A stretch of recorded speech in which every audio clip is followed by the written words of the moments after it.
Okay, work platform's done. And I took a purple Sharpie here and I just colored it purple. Why? I don't know why. I kind of think it's cool. But basically, what we're going to do is we're going to goop this guy on right here. Just like that. Let's get closer.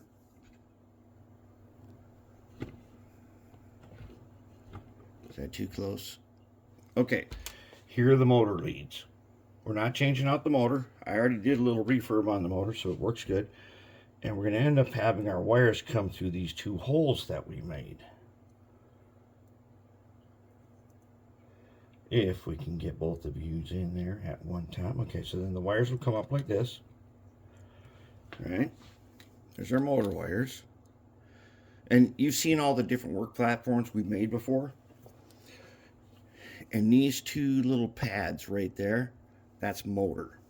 So that'll be the black and red for the motor, plus the orange and gray from the decoder. And the two outside rails will be power, outside strips here are power from the track.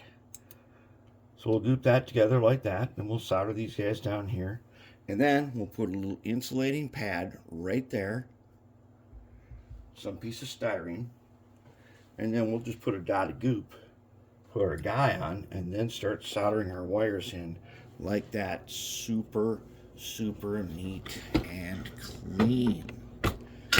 So this guy's gonna be like really clean. It's gonna be really clean wiring. And then we've already made our light fixtures, which look like this. And they're just gonna go on their regular light fixture holders. And the blue is for the blue. Oh, the blue is, okay. The red is for the hot, which is the blue here. And the one with the resistor is going to be for, like, this rear one would be yellow. Somewhere around here there's another one of them guys. It goes in the front, and he's the white wire.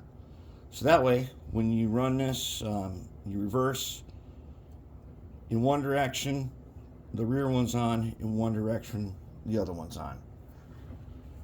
So that's where we're going to go. Now I'm going to go ahead, I'm going to goop this up and get it installed, and then we'll get on to the wiring.